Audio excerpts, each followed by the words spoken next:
Today I'm going to share with you about how to be a successful homemaker. As a busy mom of 3 kids, 5 and under, I want to let you in on the 5 keys I have found to successful homemaking, even if you're overwhelmed. And stay tuned until the end because the last tip is my very favorite.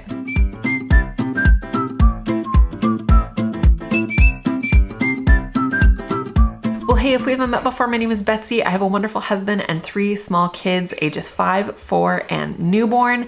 And this whole idea of being a successful homemaker is something that I have been wrestling with and looking at and learning about for the last several years as I have been raising kids. And today I want to share with you 5 keys that I have found for successful homemaking. Now you will find these keys aren't going to be ultra specific things like, here's how you make the perfect sourdough bread, or here's how you mop your floor so it shines. Those things to me are not the keys to successful homemaking because success to everyone looks vastly different. What is your definition of success? But these 5 keys, I believe, are so crucial to making a home that is a wonderful refuge for you and for your family. So that being said, let's get right into it. Key number 1 is to know your family's values. This is so crucial. And when I talk about values, I'm not necessarily talking about things like integrity or courage or, virtues like that. I'm talking more about things like we value being outside a lot. We're on the go a lot. We value a really tidy home as a family, cleanliness and having the house picked up every single day, creativity. And it's very important to us that there's lots of art and that everybody has the chance to express themselves. That is going to guide how you want to set up your home, how you want to be a homemaker, and what actually makes your home a refuge for your family. Number 2 is to control your time. This is major. If you are interested in books on time management, any of the books by Laura Vanderkam are so good. And oftentimes she focuses on like women who are in careers. And so if you're a woman that works outside the home, obviously you can identify with that. You might be tempted to think as a stay-at-home mom like me, oh, that doesn't apply to me because I don't have a career. What a load of crap. But really the time management principles that she is talking about are applicable to any life situation. And I think it is so valuable. And sometimes I have found as a stay-at-home mom, it can be easy, especially when your kids are really little and you don't have the structure of things like school or things you're having to get out of the house for every day. Time just sort of slides away and it's hard when you don't have structure. And so taking control of your time, this is critical for a number of things. Obviously for getting things done around the house. Number 2, making sure that you are being able to care for your family and really connect relationally with your family. And number 3 is taking care of yourself, making sure that you're getting adequate sleep, making sure that you are being able to eat well. All of those things really do kind of boil back down to taking control of your time. Number 3 is to build routines. This is something that people can bristle at, same as taking control of your time.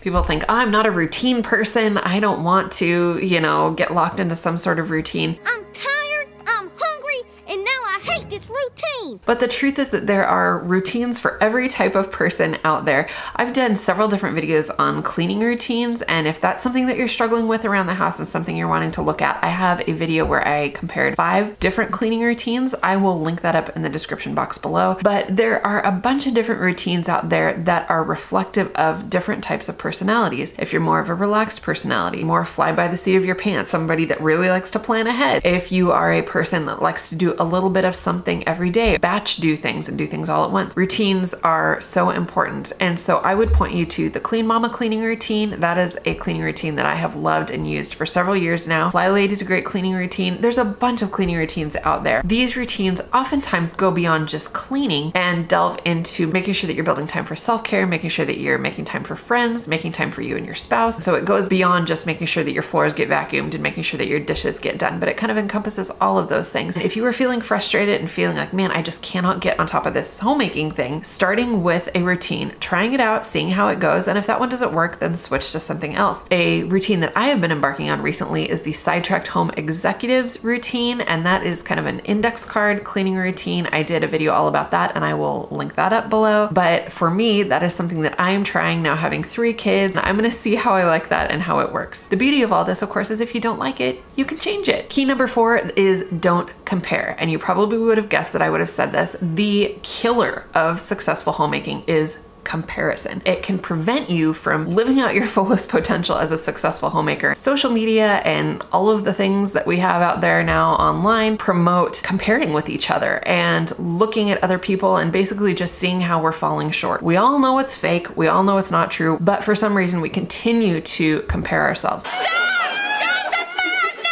So I would encourage you in this area to take drastic action. Evaluate who you are following, whether it's on Instagram or TikTok or whatever. And if any of those accounts are making you feel discouraged or making you feel less than, or making you feel envious and jealous and feeling like, oh, if I just had a slightly bigger house, if I just had slightly nicer furniture, if I just had a brand new kitchen like that, if any of those accounts are making you feel that way, ditch them. Ditch them. Just get them out of your life and only follow accounts that make you feel encouraged, that you come away from feeling like, I got this, I can do this. In the area of comparison, just get those things out of your life that are a stumbling block for you, because so much of being a successful homemaker has to do with being faithful and staying true to the things that you know you are supposed to do to make your home a refuge for you and your family. It's not what your neighbor's doing. It's not what the girl on social media is doing. It's what you do for yourself and your family. Now, I promised you at the beginning that the fifth one was my favorite key, and it really is, and that is to learn from good role models. This is different than comparison. There are people that I can point to very specifically in my life over time that I have learned specific things from. Things about how to keep house, cooking, how to manage time, showing hospitality. There are several different women that have been in my life, my mom being one of them, and then several other ladies. And it's not like I tried to copy their homemaking exactly, but different elements from different women. I would just say, if there are women in your life that are doing specific things that you find, man, how does she do that? You know, how does she keep her kitchen so clean? How does she keep things picked up even with having little kids? How does she host a big gathering like this? It seems like it's just effortless for her and she's not stressed at all. How does she keep up on the laundry? There's not mounds of laundry in her laundry room. You can just be real and just ask. And often they will be willing to share with you where they learned certain things and how they came to build certain habits and routines and things that were helpful for them. We don't do this enough anymore, where we kind of build a community around ourselves of other women who are homemakers. We're all kind of isolated on our phones,